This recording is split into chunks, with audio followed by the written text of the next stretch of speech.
अस्सलाम वालेकुम वरहमतुल्लाह। हमने सेमीकंडक्टर डायोड्स, पीएन जंक्शंस वगैरह और उनके आईवी प्लाट्स को देखा था। सोलर सेल के आईवी प्लाट्स हमने पढ़ दिए थे। तो आज हम सोलर सेल के आईवी प्लाट्स को ही डिस्कस करते हैं, लेकिन हम चेक करेंगे कि आईवी प्लाट के चारों क्वाड्रेंट्स में सोलर सेल की परफॉर्मेंस कैसी होती है। ठीक है, तो एक्स एक्सिस पे वोल्टेज, वाई एक्सिस पे करंट, नेगेटिव वाई पे नेगेटिव करंट और नेगेटिव एक्स पे नेगेटिव वोल्टेज होती है। ये हमने आईवी प्लाट्स में डिस्कस किया था। अब सपोज हम थर्ड क्वाड्रेंट से स्टार्ट करते हैं। तो थर्ड क्वाड्रेंट में वोल्टेज नेगेटिव है, करंट पॉजिटिव है। वोल्टेज नेगेटिव से मुराद ये है कि हमने अपने सोलर सेल को, अगर हम पीएन जंक्शन कंसीडर करें तो उसे फॉरवर्ड बाइस किया हुआ है, mean external source of voltage apply किया हुआ है।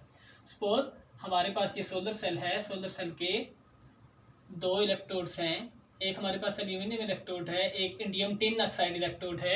Indium tin oxide electrode donor के साथ कनेक्टेड है, इंडियम टिन ऑक्साइड के साथ डोनर है और एल्यूमिनियम के साथ एक्सेप्टर है।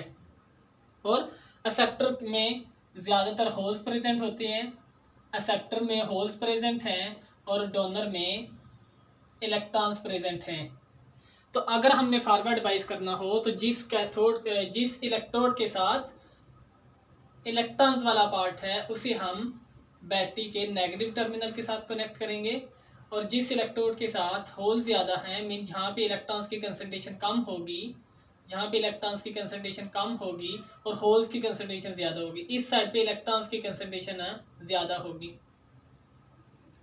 तो जिस पोर्शन के पास इलेक्ट्रॉन ज़्यादा है उसे हम नेगेटिव टर्मिनल के साथ कनेक्ट करेंगे। जिस पोर्शन के पास इलेक्ट्रॉन्स की कंसंट्रेशन कम है या फिर होल्स की कंसंट्रेशन ज़्यादा है उसे बैटरी के पॉजिटिव टर्मिनल के साथ कनेक्ट करेंगे।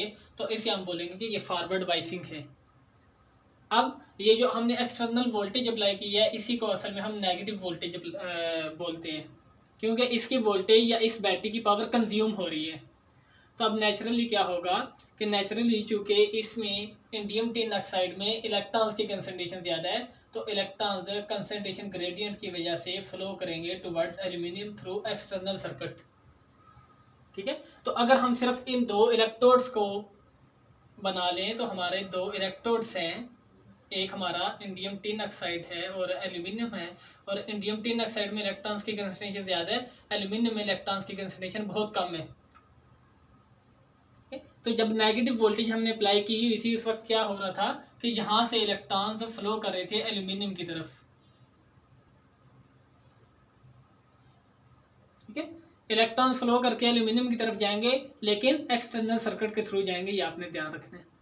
अब हम इस थर्ड क्वाड्रेंट में आते हैं। तो यहाँ पे भी नेगेटिव वोल्टेज है और नेगेटिव करंट है। तो वोल्टेज अब भी अप्लाइड है, बैटरी अब भी हमने लगाई हुई है, लेकिन क्या हो रहा है कि जो जो इलेक्ट्रॉन्स इस साइड पे जाते जाएंगे तो इलेक्ट्रॉन्स की कंसंट्रेशन इंडियम टिन ऑक्साइड में कम होती जाएगी, एल्यूमिनियम में बढ़ती जाएगी। जब इलेक्ट्रॉन्स यहाँ से यहाँ फ्लो करेंगे तो यहाँ इलेक्ट्रॉन बढ़ेंगे, यहाँ पे इलेक्ट्रॉन कम होंगे।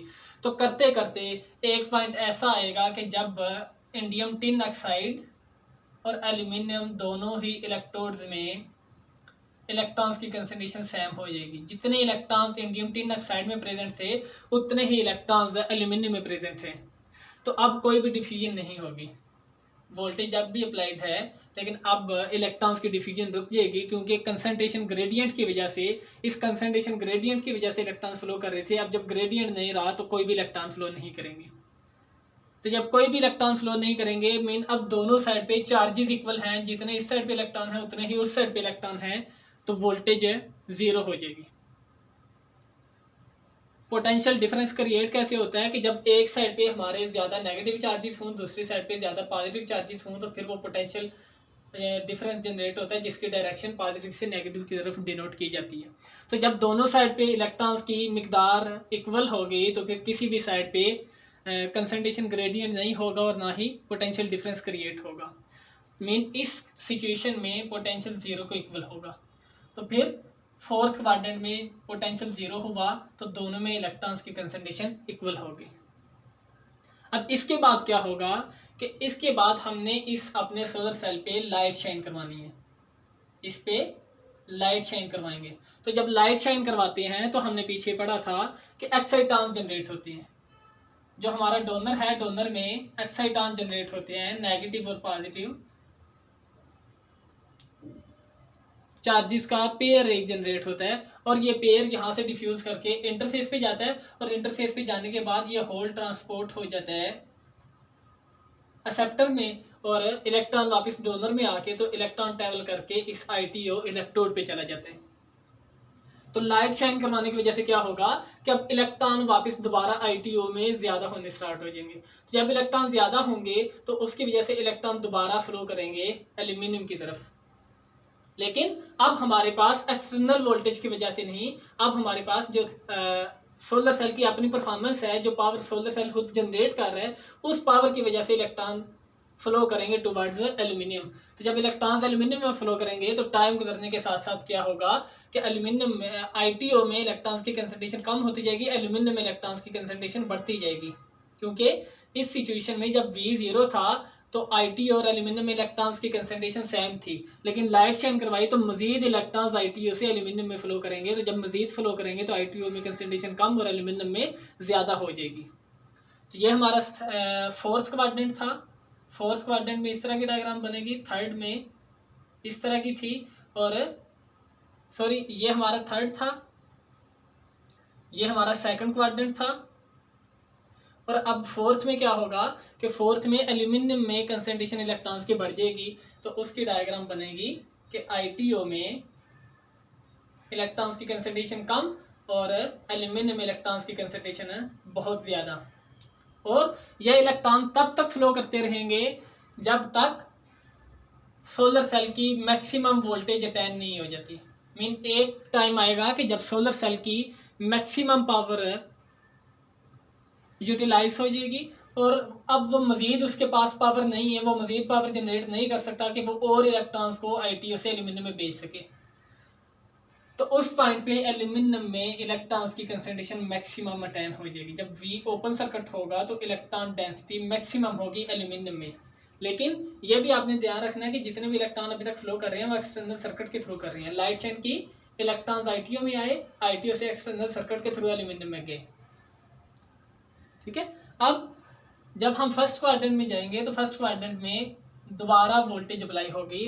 वोल्टेज पॉजिटिव है लेकिन अब सोलर सेल की वजह से वोल्टेज नहीं, तो मजीद जो वोल्टेज आई वो कहाँ से आएगी, वो एक्सटर्नल सर्किट के एक्सटर्नल वोल्टेज सोर्स से आएगी।